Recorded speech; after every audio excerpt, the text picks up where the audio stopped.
students, today I am going to give you Hindi description of chapter number 1, the last lesson, that is prescribed in class 12th English book Flamingo. So the first question is, what was Franz expected to be prepared with for school that day? Franz is a school boy.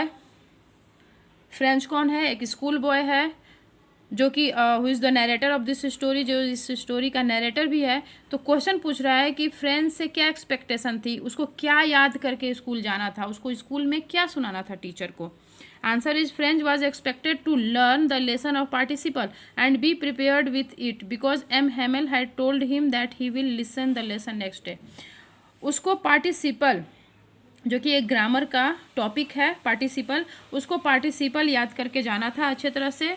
Lesson participle को अच्छे तरह से prepare होकर जाना था, क्योंकि M Hemal जो कि फ्रेंच टीचर्स थे, उन्होंने उसको कहा था कि अगले दिन मैं पार्टिसिपल सुनूंगा. Okay. Second question is, what did French notice that was unusual about the school that day. जब वो स्कूल पहुंचता है फ्रेंच बॉय, तो वो क्या नोटिस करता है, और उसको वो चीज़ें यूजुअल नहीं लगती हैं, अनयूजुअल लगती है. अनयूजुअल मतलब जो ये चीज़ें डेली नहीं होती थी, मतलब अनयूजुअल, जो कि यूजुअली नहीं होता था. यूजुअली क्या होता था, जो उस दिन नहीं हो रहा था. Answer is the school was totally changed from what it use be before that day. जब वो स्कूल पहुंचता है तो देखता है कि स्कूल पूरी तरह से चेंज हो गया है, जैसा कि ये पहले होता था. Prior to there were bustle and sounds of opening and closing of desk that could be heard from the street. इससे पहले जब भी स्कूल जाता था तो क्या होता था, बसल बसल मतलब काफ़ी हल्ला गुल्ला शोर शराबा ये सब होता था स्कूल्स में. और डेस्क के पास खसखान मतलब डेस्क खोलने बंद करने ये सब का साउंड्स आता था. और गली से भी, जिस गली में स्कूल था उस गली में एंटर करते ही स्कूल्स का हसल बसल और ये सब साउंड्स आना स्टार्ट हो जाते थे. और उस दिन जब वो पहुंचता है गली में, क्या फिर स्कूल में भी पहुंच जाता है, तो स्कूल में पूरी शांति है, मतलब संडे को जैसा स्कूल दिखता है वैसा लग रहा था. There were sounds of lesson repeated in unison and teacher's great ruler rapping on the table. और जब भी स्कूल जाता था तो थोड़ा लेट पहुंचने पे क्या होता था, जो स्कूल में सारे बच्चे पहुंच जाते थे और यूनिसन यानी एक साथ, सुर में मिला मतलब एक साथ इकट्ठा, मतलब बहुत सारे बच्चे, क्लास के बच्चे, पूरे क्लास के बच्चे एक साथ अपना लेसन गाते थे, याद करते थे. और रूलर, जो एक रूलर तो पता ही होगा तुम लोग, स्केल होता है, और रैपिंग यानी डेस्क पे या किसी चीज़ पे उसको बार बार पीटना. और टीचर्स रूलर हमेशा टेबल पे पीटते रहते थे. मतलब स्कूल में एंटर करने से पहले ही काफ़ी शोर शराबा, डेस्क के खोलने और बंद करने की आवाज़, बच्चों की एक साथ पूरे समूह में लेसन याद करने की आवाज़, और टीचर्स का रूलर टेबल पे पटकने की आवाज़, ये सब आवाज़ें अक्सर जब भी स्कूल जाता था तो उसको सुनाई देता था. But on that day there was stillness spread all over. मगर उस दिन क्या था, पूरी शांति चारों तरफ फैली हुई थी. The school like a Sunday morning. ऐसा लग रहा था कि आज स्कूल ही नहीं है, आज संडे है. संडे के दिन जैसे स्कूल शांत होता है उस तरह से दिख रहा था. Third question is, what had been put on the bulletin board.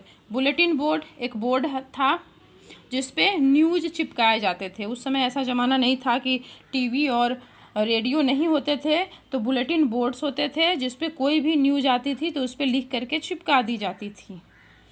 तो बुलेटिन बोर्ड पे उस दिन क्या चिपका हुआ था, क्या रखा हुआ था. Answer, bulletin board had become a negative thing for the people of Alsace. ये जो स्टोरी है, दो डिस्ट्रिक्ट होते हैं, लॉरेन और एल्सास.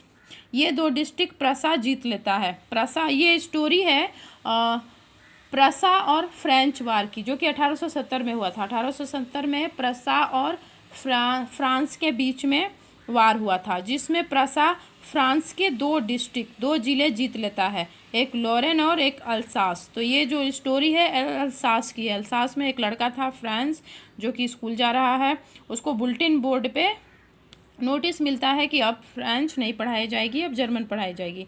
तो बुलेटिन बोर्ड क्या था, निगेटिव चीज़ बन गया था, क्योंकि फ्रांस हार रहा था, प्रसा जीत रहा था, और ये अल्सास और लॉरेन फ्रांस के डिस्ट्रिक्ट थे। तो यहाँ के बुलेटिन बोर्ड पे अगर फ्रांस के हारने की खबर आ रही है तो यहाँ के लोगों के लिए वो नेगेटिव बोर्ड ही हो गया, एक तरह से नेगेटिव थिंग बन गया था, because all the bad news were coming out of it. क्योंकि वार की, युद्ध की जितनी भी न्यूज़ थी सब बुलेटिन बोर्ड पे चिपकाई जाती थी, और मैक्सिमम सब फ्रांस के खिलाफ ही होती थी, फ्रांस के हारने की होती थी। तो सारी बुरी खबरें बुलेटिन बोर्ड से ही आ रही थी। A notice that had come from Berlin had been put upon, Berlin से फिर एक नया नोटिस आया होता। अब ये फ्रांस और अल्सास दो डिस्ट्रिक्ट हैं, ये प्रसा द्वारा जीत लिए गए हैं, तो अब यहाँ पे प्रसा का गवर्नमेंट चलेगा, रूल चलेगा। तो वहाँ से बर्लिन से, प्रसा की राजधानी थी बर्लिन, बर्लिन से एक नोटिस आता है जो कि बुलेटिन बोर्ड पे चिपकाया गया है। क्या है वो notice? In that notice it was written that only German will be taught in the districts of Alsace and Lorraine. उस नोटिस में लिखा हुआ है कि अब ये दो डिस्ट्रिक्ट अल्सास और लॉरेन में सिर्फ जर्मन लैंग्वेज पढ़ाई जाएगी, फ्रेंच लैंग्वेज नहीं पढ़ाई जाएगी। French will not be taught any longer, और फ्रेंच अब आगे कभी भी नहीं पढ़ाई जाएगी यहाँ पे। तो बुलेटिन बोर्ड से ये न्यूज आता है। Fourth question is what changes did the order from Berlin cause in school that day. अब बर्लिन से ऑर्डर आ गया कि अब फ्रेंच लैंग्वेज नहीं पढ़ाई जाएगी, अब जर्मन लैंग्वेज पढ़ाई जाएगी। तो अब इस ऑर्डर का स्कूल पे क्या असर होता है, ये क्वेश्चन है। Answer is M Hamel had put on his best dress, his beautiful green coat, his frilled shirt and the little black silk cap, all embroidered। M Hamel हैं जो कि फ्रेंच पढ़ाते थे, फ्रेंच के टीचर हैं।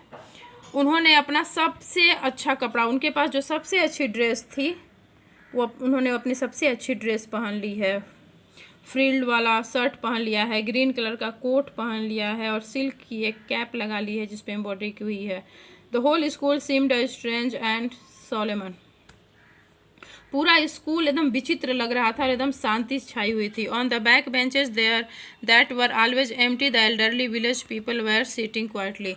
और जो कि बैंक बेंचेस, क्लास में जो पीछे वाली बेंचेस थी जो हमेशा खाली रहती थी, उस पर कोई भी बच्चा बैठना नहीं पसंद करता था, उस पर गाँव के बुजुर्ग लोग आके बैठे हुए हैं एकदम चुपचाप। एक्चुअली जब ये खबर सबको पता चलती है कि अब फ्रेंच नहीं पढ़ाई जाएगी तो सब लोग दुखी हो जाते हैं, और एम हेमल सर को भी पता चल जाता है कि अब उनको इस जिला को छोड़ के जाना है, क्योंकि ये भी ऑर्डर होता है कि सारे फ्रेंच टीचर इस जिला को छोड़ के चले जाएं। तो अब उनका लास्ट लेसन है, उस दिन वो फ्रेंच का लास्ट लेसन पढ़ाएंगे, फिर उसके बाद वो उस जिला को छोड़ के चले जाएंगे। और उनको रिस्पेक्ट और ऑनर देने के लिए गाँव के लोग भी स्कूल में आ जाते हैं, इसलिए ये प्रभाव पड़ता है उस न्यूज का स्कूल में। पूरी स्कूल में शांति छा गई है। एम हेमल सर न्यू कपड़े एकदम लास्ट अपना सबसे अच्छा कपड़ा पहने हैं, क्योंकि उनका लास्ट लेसन है, और गांव के लोग उनको ऑनर देने के लिए आकर के पीछे की बेंच पे बैठे हैं। Question number 5, how did Franz feeling about M Hamel and school change. और फ्रेंच की जो फीलिंग है एम हेमल सर के बारे में और स्कूल के बारे में इस खबर के बाद कैसे चेंज हो जाती है। Answer is Franz came to know that it was the last lesson in French that M Hamel would give them. Franz जो लड़का है वो जब वो आता है उसको पता चलता है कि आज उसके फ्रेंच सब्जेक्ट का, फ्रेंच लैंग्वेज का लास्ट लेसन है जो कि एम हेमल सर देने जा रहे हैं, लास्ट लेसन अपना लेने जा रहे हैं। From the next day they will be taught only German, और अगले दिन से अब वो लोग फ्रेंच नहीं पढ़ेंगे, जर्मन पढ़ेंगे। Then he felt sorry for not learning his lesson properly. तब वो काफ़ी दुखी महसूस करता है, अंदर से काफ़ी सैड महसूस करता है कि उसने अपना लेसन, फ्रेंच का लेसन अच्छे से नहीं पढ़ा। His books which seemed a nuisance and a burden earlier were now old friends. जो फ्रेंच की बुक्स उसको हमेशा न्यूसेंस मतलब हमेशा कठिनाई, प्रॉब्लम देने वाला, हमेशा प्रॉब्लम क्रिएट करने वाला उसको लगता था, और बर्डन एक भार लगता था, आज उसको वो फ्रेंच के बुक्स फ्रेंड्स दिखाई दे रहे हैं।